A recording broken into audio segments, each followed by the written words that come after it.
What's up sa inyo mga kaasang? Welcome back to my channel. At for today's video, mag-update muna ako ng isang isda ko dito sa bahay dahil hindi pa tayo makapunta sa ating farm at ayun nga medyo nagka-problema yung sasakyan natin. At low battery siya, so kailangan natin i-replace yung battery. At ayun nga medyo may kamahalan yung, so kailangan muna natin mag-ipon.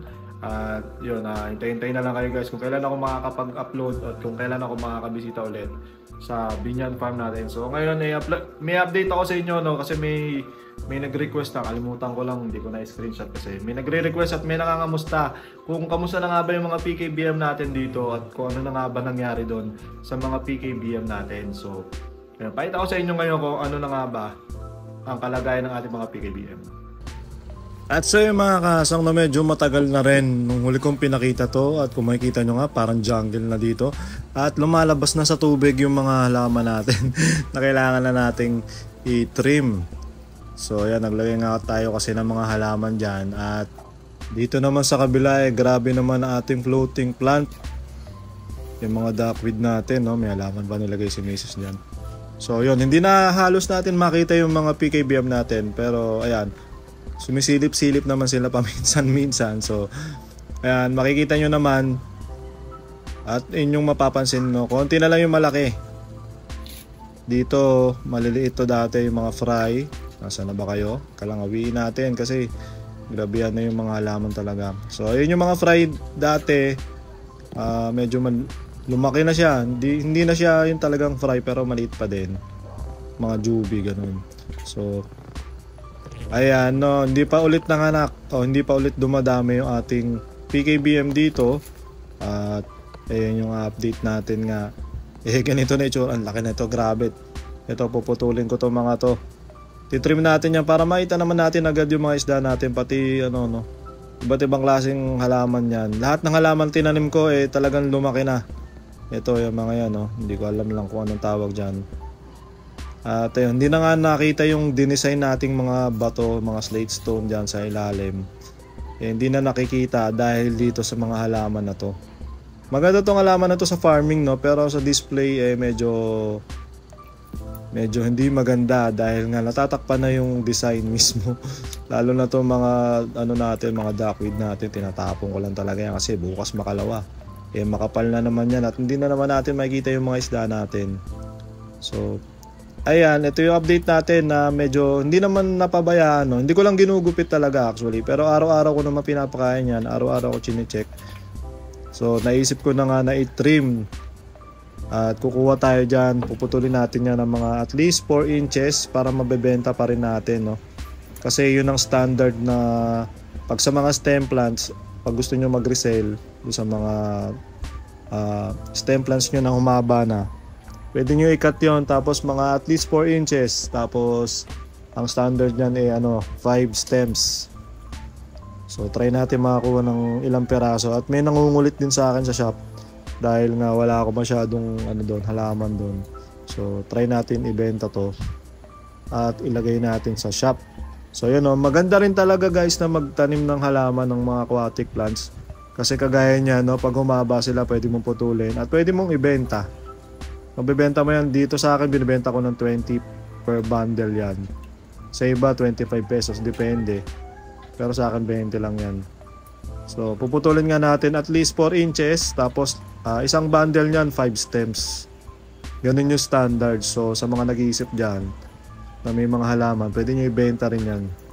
So yun guys, ito na yung ating tab ng PKBM. Alam, may nakaharang pa konti.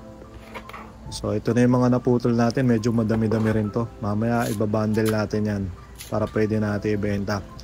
So ayun na nga ito na yung pinaka-update natin sa ating PKBM. Kung mapapansin nyo, sa mga hindi nakitang nagsimula ako nito. Nagsimula ako nito 8 pieces lang. Kasama ko si Beta's Journey. Nung bumili nito, ito yung pinakamalaki. So yung 8 pieces na yon, yung meron akong nakita dyan na fry, nilipat ko doon sa kabila. So ito na yung pinakamalaki natin dito. Ang nakikita ko ditong malaki parang parang 3 piraso na lang. Kasi pa isa-isang namamatay sa hindi natin alam na dahilan. May pa isa-isang namamatay at yan na nga lang sila ngayon. Tapos yung mga fry dati na nakikita ko doon sa kabila, nililipat ko dito. Ito na sila ngayon, mga juvie size na rin. Siguro konting panahon na lang magbe-breed na rin yan, o baka nga nagbe-breed na rin sila ngayon.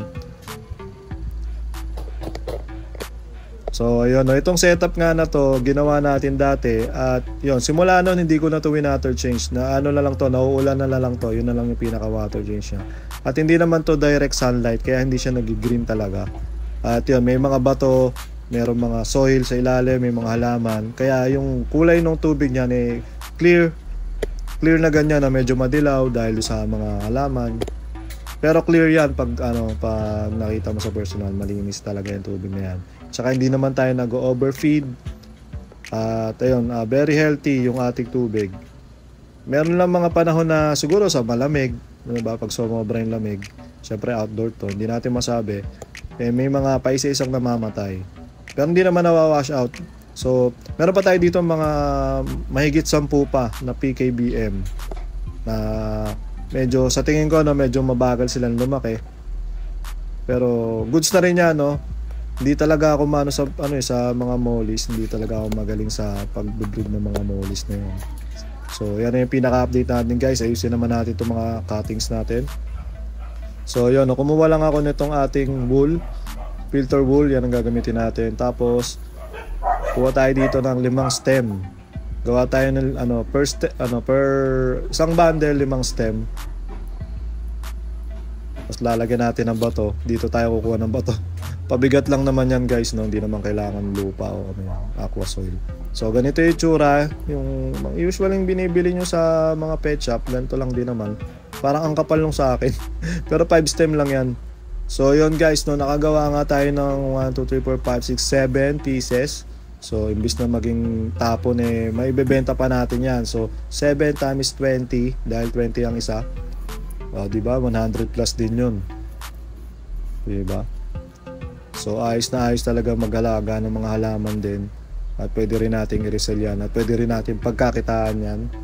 Dami rin nabili niyan, guys. At so yun mga kasang, no, sana nag-enjoy kayo sa video na to. Sa mga di pa nakasubscribe, subscribe na kayo, no? At click nyo lang yung bell button para ma-notify kayo pag nag-upload ako ng mga bago kong fish videos. At ayun, no, bago natin tapusin ng video na to, ibalik natin ang ating mga shoutout. Alright. Shoutout po sa mga mabibilis nating mag-comment, kay Go Hobbies, kay Saklop, at kay Jerome Madera.